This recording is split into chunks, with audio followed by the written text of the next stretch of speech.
Hey guys and gals, Jack here with Miyagi Mornings, episode 18. I'm back in the office instead of out on the property by the Miyagi. Not running from the weather today. I actually recorded this video and somehow managed to delete and clean out my deleted folder on my phone. So I have to re-record it. I've had a hiccup with my interview with my guest, so this is the time I got, so I'm going to go ahead and fix this. So today's episode is the difference between security and privacy. And this is one of those things that, like, in my gut, I'm like, do I have to say this? And then the more I listen to people, the more I realize, yeah, I do. Like, this is such a fundamental thing where these things are two totally different concepts. But one of the things that's been done to control people in our world today is to change the literal meaning of words in their mind. What a word means is irrelevant in reality to you if it means something different in your head. So just be completely blunt and honest, right? We have a rainbow farting unicorn here, and if I called that little unicorn there a diddly-do, and you believed it was a diddly-do, then diddly-do to you would mean unicorn. You see how that works? We've been convinced that security and privacy are the same thing. They're not. They're totally different. And here's a way to understand it. Let's say that you lived in a house with all of the latest security apparatuses to keep people from getting into your house and breaking in. You had, bioscans to get in and stuff like that. You had armed guards outside that would, like, turn people away. Like, you lived like, a super rich dude with the highest level of possible security. But you also lived in the middle of a busy area, and all your walls, interior and exterior, were made of glass. Let's say it was big, thick, bulletproof glass. No one can get through it, but everybody can see in. Do you have any privacy? But do you have security? See the difference? And this is what's happened. We've been convinced that if we have security online, we have privacy online. Those are not the same things. And so I want you to think about a couple different things. How about your bank account? Is your bank account secure? And I know when I say, you're not likely to lose your money in the bank, there's people like, well, there could be a bank crisis or whatever. I understand that. Otherwise, right, unless the bank itself fails, and like all of them fail, so FDIC doesn't kick in, your money is really secure in a bank account. And if somebody knows your bank account, that doesn't mean they can steal your money. It doesn't even mean they can see what's going on inside your bank account. But do you have actual privacy in your bank account? And the answer is absolutely not. I asked my wife this, and the first thing she said, well, anybody that works for the bank can probably see it. She's right. Oh, no, yeah. In fact, there's people at the bank whose job is to look at your account and see if there's anything that looks suspicious. What's that mean? Whatever they feel that it means. Large deposit, weird number deposit, maybe several deposits or withdrawals of the same amount over a period of time. All these things, like this deposit's not really that large, but it's large for this person. You see what I mean? Like, oh, so look at this. Like, this person's never, more than a few $1,000 here and there. And usually they, get about $800 a week in their deposits from their job, and they just did a $25,000 transfer. That's suspicious. Maybe they're closing on a property next week and they moved the money so they could write a check to cover the down payment on the property. Who knows? But it's suspicious. And then it's reported to the government. Your bank account is not private. It is secure. Let's think about something like online social media. Your Facebook account is actually pretty secure. Now, people do get their Facebook accounts hacked into, and it's generally something stupid they did to allow it to happen. And especially if you're running a brand and you're running a page with a brand, you set up two-factor authentication. Without that, people really can't get into your page on Facebook. And I'm talking about a brand page, not your personal page. Pretty secure. Not private. Not private at all. Facebook sees everything you do, tracks everything you do, records everything you do, sells everything you do to the highest bidder. Or all the bidders, really. Right? They have different price tiers for access to you. And they report everything that you do that the government wants to the government. And as far as we know, they report it to the United States government for United States citizens. But, boy, I don't put it past them that they might provide data to foreign governments. We have reports of that already happening. So Facebook is relatively secure. It's not private. And, and it's not just not secure or not just private on Facebook.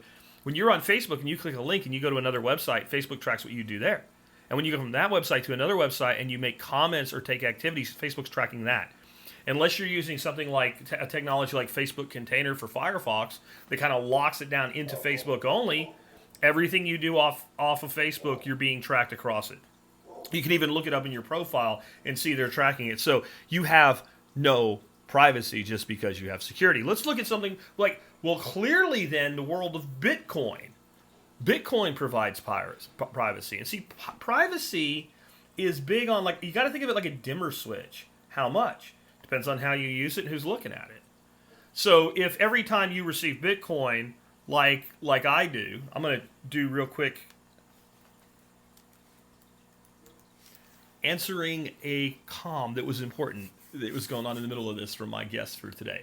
But anyway, so Bitcoin, you end up in a situation where you are accepting Bitcoin to a single address. Really stupid. But you build up a lot of transactions over time to that address. Now, somebody comes to you and wants to buy something for Bitcoin. You say, here, send it to this address. You've now given them that address. They can go put that address in the Block Explorer. They can see all the transactions that ever went into or out of that address and its current balance. Does that seem very private to you? It's really secure.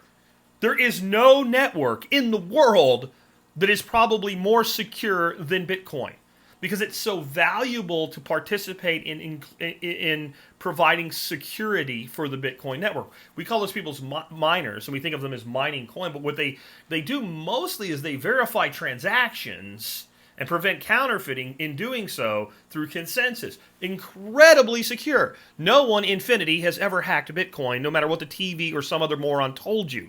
People have hacked into exchanges, but nobody's hacked the Bitcoin network. Okay, so it's incredibly secure. It's not private at all. Do you really want your customer to be able to pull up that account number and say, here's how much money the person I just bought from has there? Here's all the transactions in and out? So unless we're using a privacy coin like Monero or Pirate, which I prefer Pirate over Monero, it's not private at all. It's secure. And you need to start thinking about this. You need to start thinking about this. You should be using a VPN for your online activities. You should be using things like the Tor browser when you're doing anything that you would not want somebody to know about. Oh, that's the dark web. That's the dark web. See, everything that's to your advantage over the people that want to track, trace, and record what you do, they convince you is something only bad people do. Only bad people do. And I love these people that are like, I feel bad for you when you're like, but I have nothing to hide. You sound like an idiot when you say that. Let me ask you a question. The people that think that way, well, there's not really anything, okay. Have you ever whispered to anybody? Then you have things you'd like to keep private. Have you ever told anybody a secret?